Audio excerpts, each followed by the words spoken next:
सहनाववतु सहनौ भुनक्तु सह वीर्यं करवावहै तेजस्विनावधीतमस्तु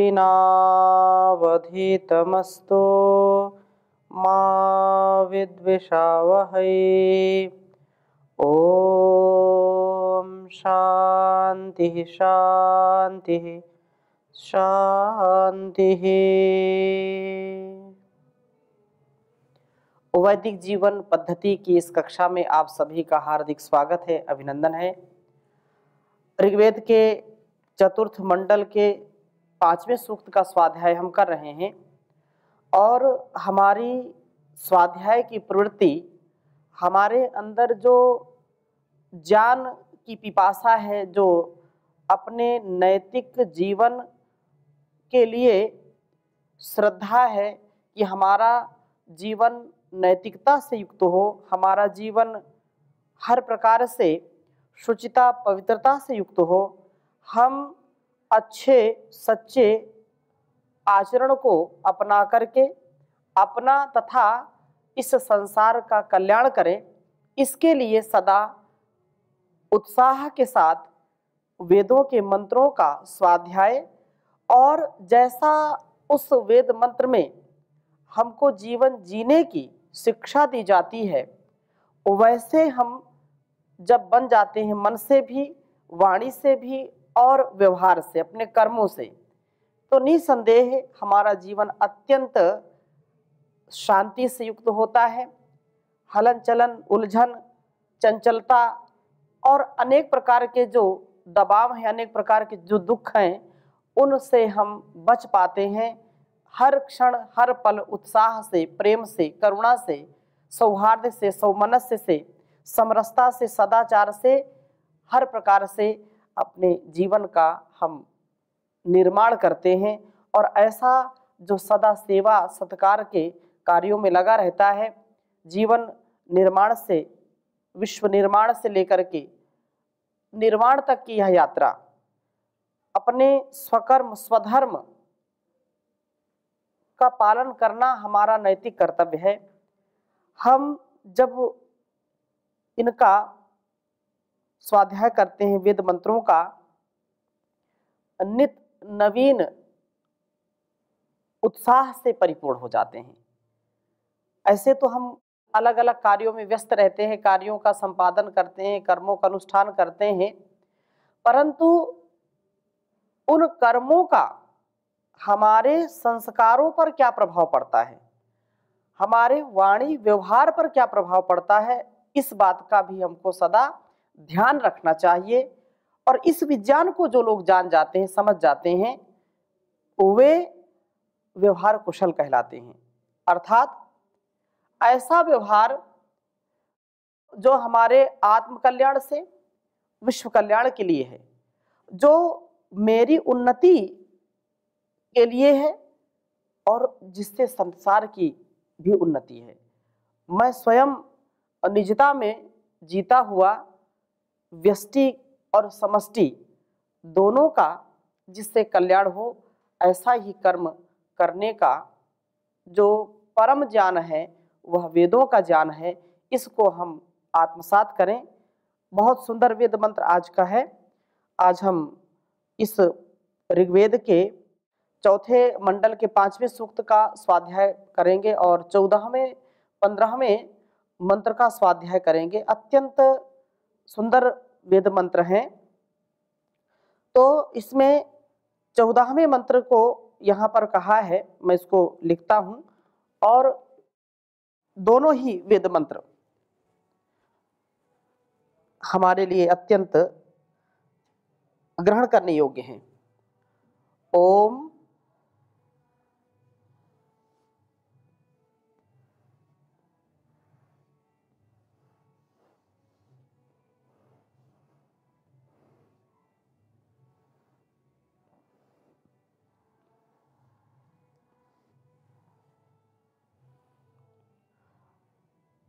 अनिरेण वचसा फलगेवेन, ओम अनिरेण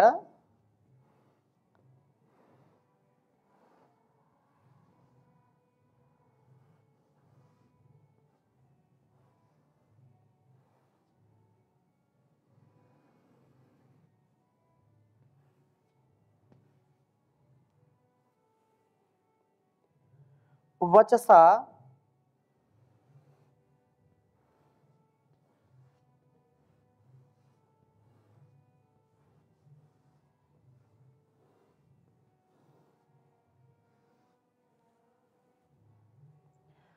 फल्गुवेन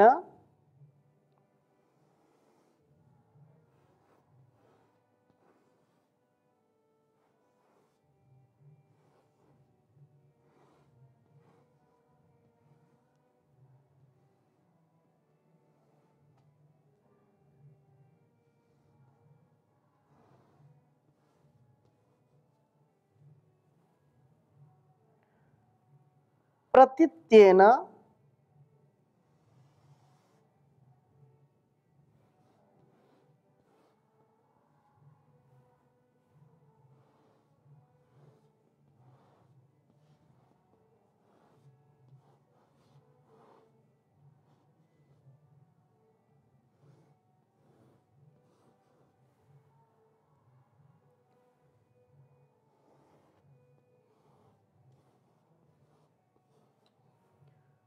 कृधुना त्रिपासः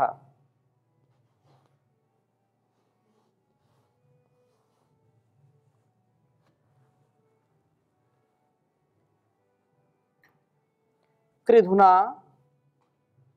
त्रिपासः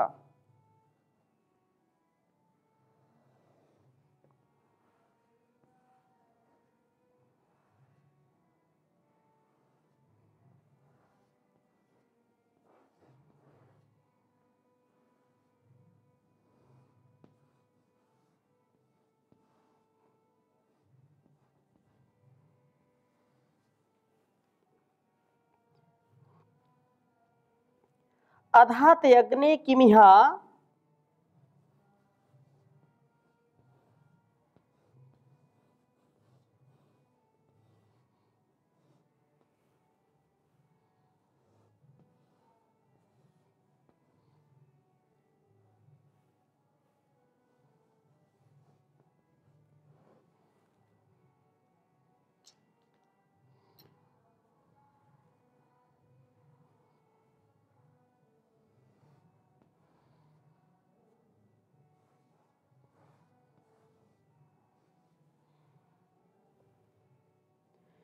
किमिह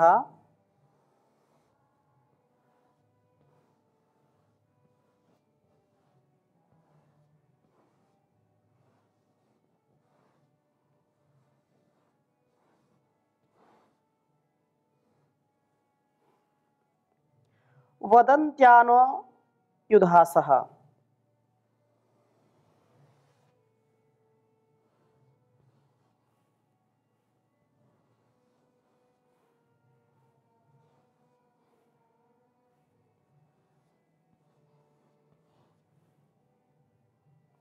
वदन्त्याना युधासः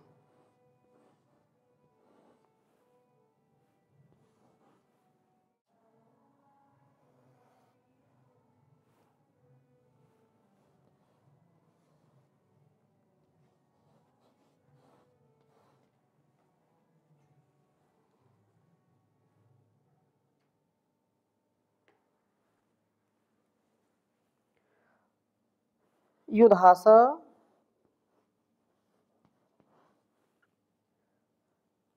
आसता सचन्ताम्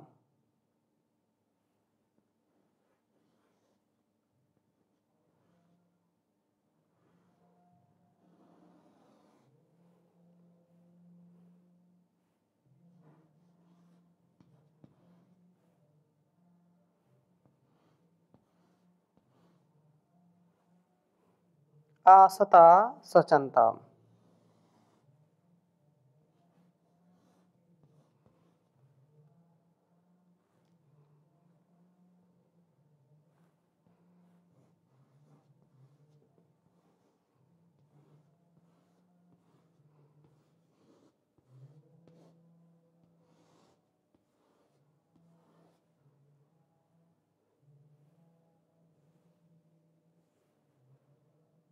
चौथे मंडल का 5वां सूक्त है यह, जिसका 14वां मंत्र है यह।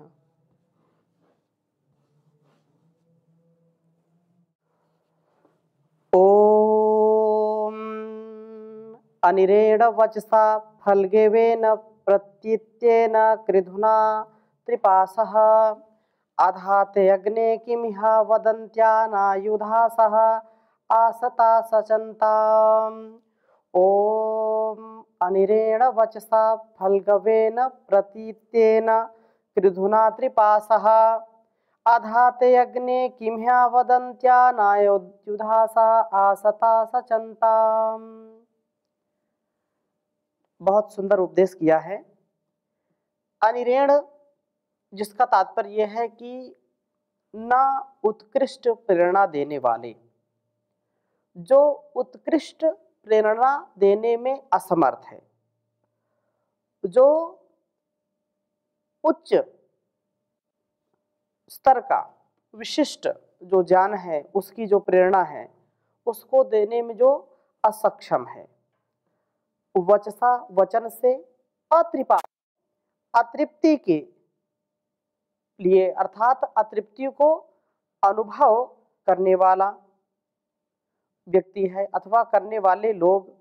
असता, असत कार्यों से असंचनताम, असचनताम समवेत हो, युक्त हो। जिस समय मनुष्य को उत्कृष्ट ज्ञान नहीं प्राप्त होता तो वह व्यर्थ समय को नष्ट करने वाला, जो उसका कार्य है, जो उसका स्वभाव है, जो अनावश्यक, जो स्वयं का भी और दूसरों का भी उत्कर्ष नहीं कर सकता है, समय नष्ट करना, अपने सामर्थ्य को, शक्ति को नष्ट करना, व्यर्थ में ही जो अनावश्यक कार्यों में लगे रहते हैं, तथा जो उत्कृष्ट ज्ञान मतलब नहीं देने वाले हैं, अर्थात जो श्रेष्ठ ज्ञान के पोषक नहीं है, ऐसे ग्रंथों का या ऐसे उत्तेजक साहित्य को पढ़कर क्षणिक आनंद को प्राप्त करके भी किसी उत्कृष्ट प्रेरणा के न मिलने से असत कार्यों में प्रवृत्त होते हैं। स्वयं भी वह पुरुषार्थहीन होते हैं और किंचित यदि पुरुषार्थ करते भी हैं तो ऐसे कार्यों में अथवा ऐसे स्वाध्याय में, ऐसे साहित्य का स्वाध्याय करते हैं जिसमें यदि उदाहरण दिया जाता है कि पौधों के पत्तों में या घास में जो ओस की बूंदें होती हैं, उसको चाट करके, उसको यदि कोई चाट करके प्यास बुझाना चाहे तो प्यास बुझती नहीं है, ओस के चाटे कभी प्यास बुझती नहीं। अर्थात जो पुरुषार्थ, जो वेद के अनुकूल ग्रंथ नहीं है, वेद के अनुकूल जो साहित्य नहीं है, वेद के विरुद्ध साहित्य है, उस साहित्य को पढ़ करके व्यक्ति कभी भी उत्कृष्ट ज्ञान का पोषक नहीं हो सकता है, उसको पूर्ण शांति नहीं मिल सकती है। यदि सच्चे ज्ञान की प्राप्ति करनी है, सच्चे, श्रेष्ठ और सार्वभौमिक और सर्व कल्याण के लिए यदि किसी भी व्यक्ति के अंदर ऐसी जिज्ञासा है, ज्ञान की पिपासा है, तो श्रुति परम प्रमाण है, वेद उसके लिए परम प्रमाण है। वेद के अलावा वेद के अनुकूल जो ऋषिकृत ग्रंथ हैं उनको छोड़ करके यदि हम अलग अलग मत, पंथ, संप्रदाय के ग्रंथों का स्वाध्याय करेंगे, किंचित मात्र उससे मिलेगा और उस लाभ से पूरी संतुष्टि हो नहीं सकती, पूरी परिपक्वता प्राप्त हो नहीं सकती, क्योंकि वेदो अखिलो धर्म मूलम, और वेद सब सत्य विद्याओं का पुस्तक है। वेद का पढ़ना, पढ़ाना, सुनना, सुनाना तथा आचरण में लाना हम सबका परम कर्तव्य है, श्रेष्ठ जनों का परम कर्तव्य है। इसलिए यहाँ पर यह बात कही है कि जो उत्कृष्ट ज्ञान नहीं प्राप्त कर पाने में असक्षम है, उत्कृष्ट ज्ञान नहीं प्राप्त कर पाते, क्यों? वो ऐसे गुरु, ऐसे महापुरुष, ऐसे दूरदृष्टि वाले महापुरुषों की सन्निधि नहीं प्राप्त कर पाते हैं, जिससे वो किंचित अपने मनमाने ढंग से या अपरिपक्व गुरु के पास रह करके उसके दिशा निर्देशन में ऐसे संकीर्ण, संकुचित और जो भ्रम ज्यादा फैलाने वाले ग्रंथ हैं, साहित्य हैं, उनका स्वाध्याय यदि करेंगे तो भटकेंगे, उनको उससे ऊपर उठना ही पड़ेगा। यदि शास्त्र ज्ञान, जो ऋषिकृत ग्रंथ हैं, उनका ज्ञान करके व्यक्ति उत्कृष्ट बनना चाहता है तो उसके लिए राजमार्ग या हाईवे, ज्ञान का जो हाईवे है, राजमार्ग है, वो सदा उसके लिए खुला है। इसलिए कहा है कि ज्ञान वही ठीक है जो कि उत्कृष्ट प्रेरणा दे, जो इसके विपरीत साहित्य हैं, असत हैं, फलगवेन, वह जो व्यर्थ व निस्सार हैं, प्रतित्येन, प्रतिना, विरुद्ध मार्ग पर ले जाने वाले हैं, कृधुना, अल्प हैं, मनोवृत्ति को व दृष्टिकोण को जो संकुचित बनाने वाले साहित्य हैं, ऐसे ज्ञान से संतोष व तृप्ति अनुभव नहीं हो सकती है। संतोष के लिए, तृप्ति के लिए और हृदय की विशालता के लिए, संकीर्णता से ऊपर उठने के लिए हमको यह जो वेदों का ज्ञान है वही सर्वोत्तम है।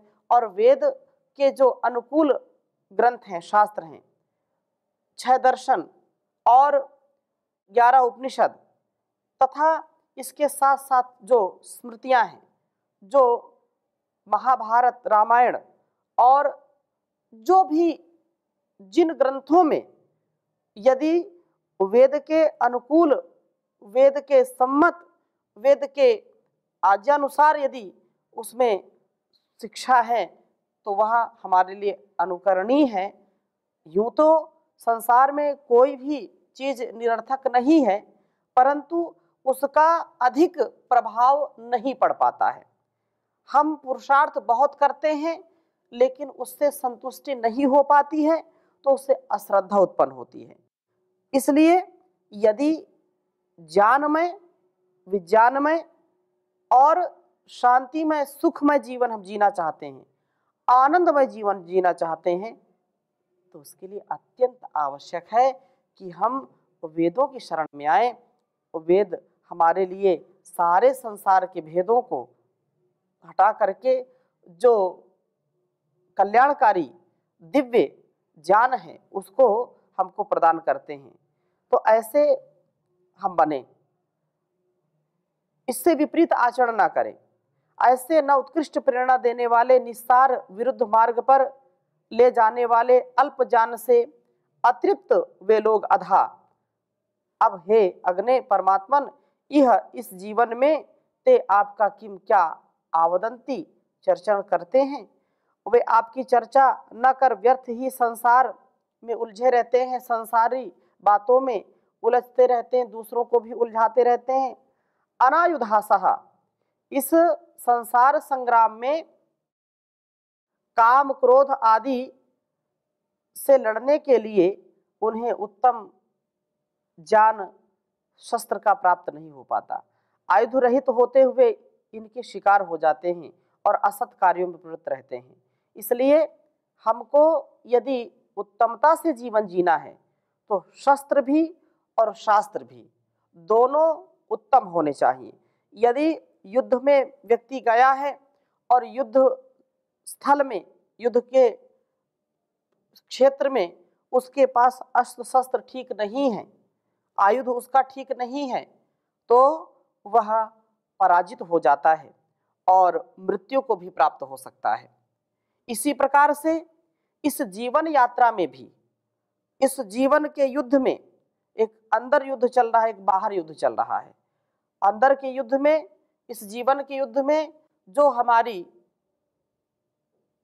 कर्तव्य निष्ठा है, जो हमारा स्वकर्तव्य है, स्वकर्म है, स्वधर्म है, उसको ठीक ठीक करने के लिए, उसका अनुष्ठान करने के लिए, उसका हम अपने जीवन में उत्थान करें और उससे अपने हर प्रकार से मनोवांछित जो फल है उसको हम प्राप्त कर सकते हैं।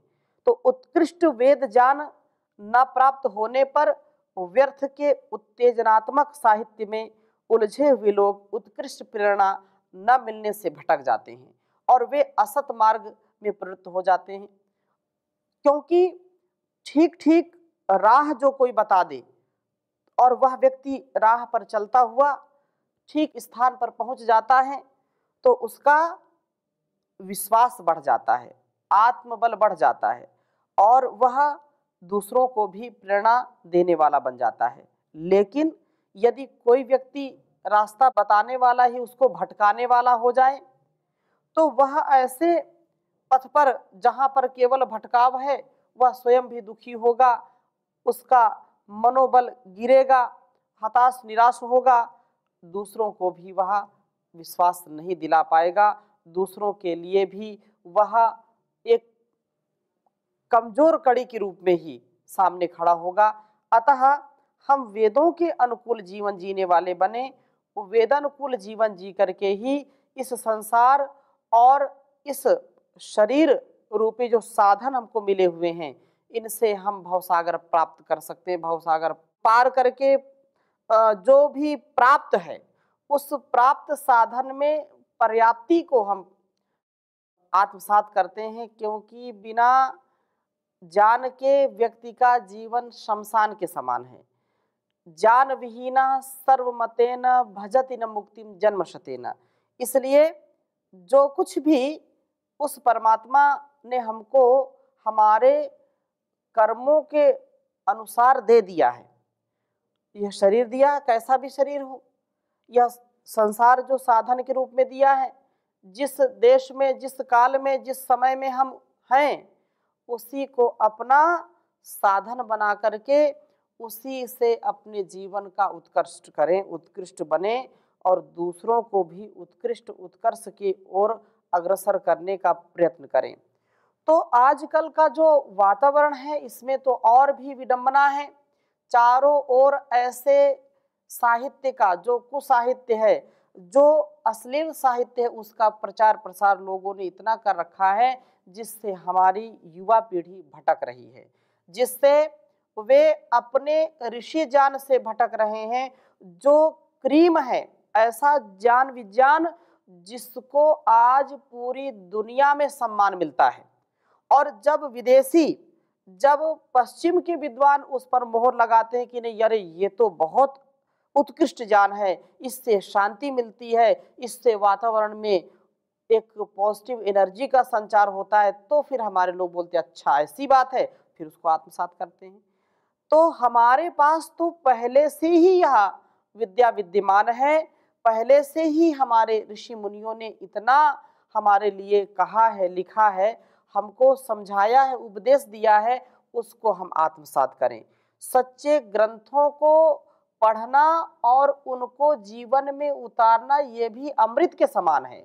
हम बुरे साहित्य से बचें, मिलावटी साहित्य से बचें, क्योंकि संस्कृत में लोगों ने जो लिख दिया हमारे लोगों ने वही समझ लिया कि यही हमारे ऋषियों ने लिखा। ऐसा बिल्कुल नहीं है। कुछ षड्यंत्रकारियों ने भी और कुछ ऐसी विदेशी जो कुत्सित मानसिकता वाली संस्थाएं, वो हमारे संस्कृति को, हमारे संस्कारों को, हमारे शुभ विचारों को दूषित करने के लिए अनेक प्रकार से शास्त्रों में मिलावटें की हैं। आज भी लोग कर रहे हैं इस काम को, और उसी चीज को बाहर वो दिखाते हैं, प्रदर्शन करते हैं कि देखो यहाँ ये लिखा, यहाँ ये लिखा। तो हमारा जो युवा मित्र होता है वह उसी को पकड़ करके बैठ जाता है कि अच्छा ऐसा है, ऐसा है, तो फिर हम क्यों माने। जब तक हम स्वाध्याय नहीं करेंगे, वेदानुकूल आचरण नहीं करेंगे, वेद के अनुकूल आचरण करके, वेद के अनुकूल जो शास्त्र हैं, जो ग्रंथ हैं, जिनमें स्वार्थ नहीं है, जिनमें परमार्थ है, परोपकार है, सदाचार है, आत्मोत्कर्ष है, जिसमें संसार का उत्कर्ष है, ऐसे जो लेश मात्र जिनसे क्लेश उत्पन्न नहीं होता है, जो संकीर्ण विचारधारा से ऊपर हैं, ऐसे जो सार्वभौमिक ग्रंथ हैं, साहित्य हैं, उनका हमको स्वाध्याय करना चाहिए। और जो तुच्छ मानसिकता वाले लोगों ने, स्वार्थ की सिद्धि के लिए जिन लोगों ने कुछ ग्रंथों की रचना कर दी और अपना महिमा मंडन जिसमें कराते हैं, ऐसे ग्रंथों को कभी नहीं पढ़ना चाहिए। उससे कभी शांति नहीं मिलती है, अपितु अश्रद्धा ही मिलती है। इसलिए हम जब इस अध्यात्म ज्ञान को प्राप्त करके आगे बढ़ेंगे, जिससे हमको पूर्ण शांति मिले, जिसमें हमको पूर्ण ज्ञान मिले, ऐसे ही हम जीवन को जीने का प्रयास करें। वेद के इन मंत्रों को आत्मसात करें। इन्हीं शुभ भावों के साथ, शुभ कामनाओं के साथ, मंगल कामनाओं के साथ आज की कक्षा को यहीं पर विराम देते हैं। शेष चर्चा हम अगली कक्षा में करेंगे। ओम शांति शांति शांति।